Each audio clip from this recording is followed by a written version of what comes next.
This is Kevin Mayo, and today we are drinking Anchor's Christmas 2014 beer.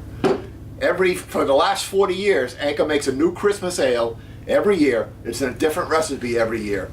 And last year I reviewed the 2013, and I actually just went back and double checked what I did, and I actually shot it outside in the snow, and it was 25 degrees when I did it. I'm inside today, I got the heat on, still wearing a sweatshirt because it's still fairly cold, but I'm not going outside tonight to do it.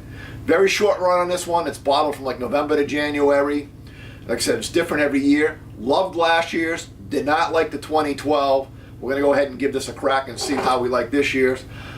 Anchor is one of the true patron saints of craft brewing. They really were there from the beginning. They were almost out of business for its Maytag bottom. I've told the story in a number of reviews, so let's get pouring and see what we got. As always, if you like the reviews, please subscribe. We're always looking for new friends. And then go ahead and leave comments because I love talking about beer.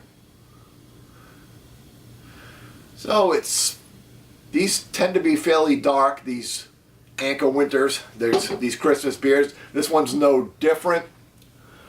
We got about 2 fingers of brown head on it. You can see, if you hold up to the light, I can see a little bit of red color on it. Still fairly dark, and actually looks like a fair amount of carbonation, and what I can see though looks clear. It doesn't look hazy at all. Let's do aroma.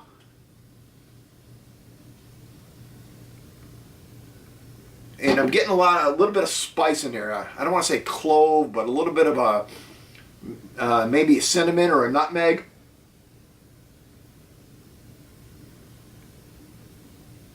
A little bit of brown sugar.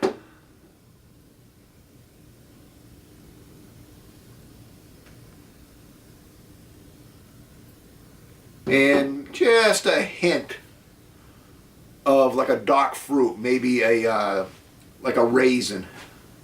Don't know what the ABV is on this. We do know it's fresh because, like I said, they only do it November to January, so I don't see an ABV on it. Let's give it a taste.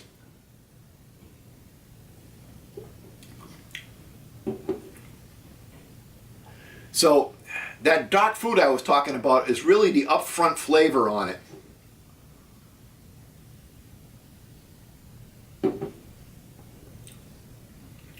So maybe a little bit of raisin. It's quite sweet.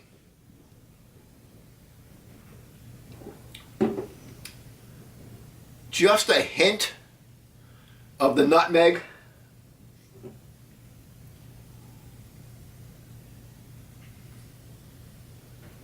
And they protect, I mean, because it's a new recipe every year, it's top secret. We don't know what the malt is or the hops or even the yeast. They don't tell you any of that stuff. I know it's got that really dark flavor or dark appearance. Doesn't look or doesn't taste anything like a stout. Doesn't have that mouthfeel. Doesn't have the coffee or the chocolate in it.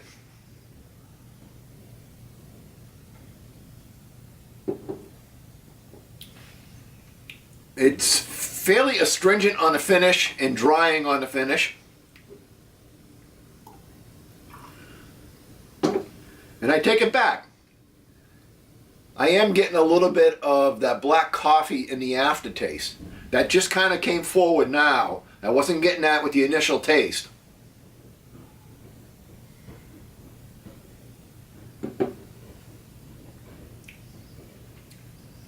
Yeah, so a little bit of like raisin dark fruit, some nutmeg in the middle, a little bit of bittering at the finish, not a lot. And as it settles on the back of the tongue, you get a little bit of the roasted malt, a little bit of that black coffee flavor. Overall, the flavors are fairly subdued. Good beer. I think last year's was better, but this is a good beer. I would say probably a 75 out of 100. You know, it's as good as 3/4 of the beers I'm going to try. So, until next time, keep drinking.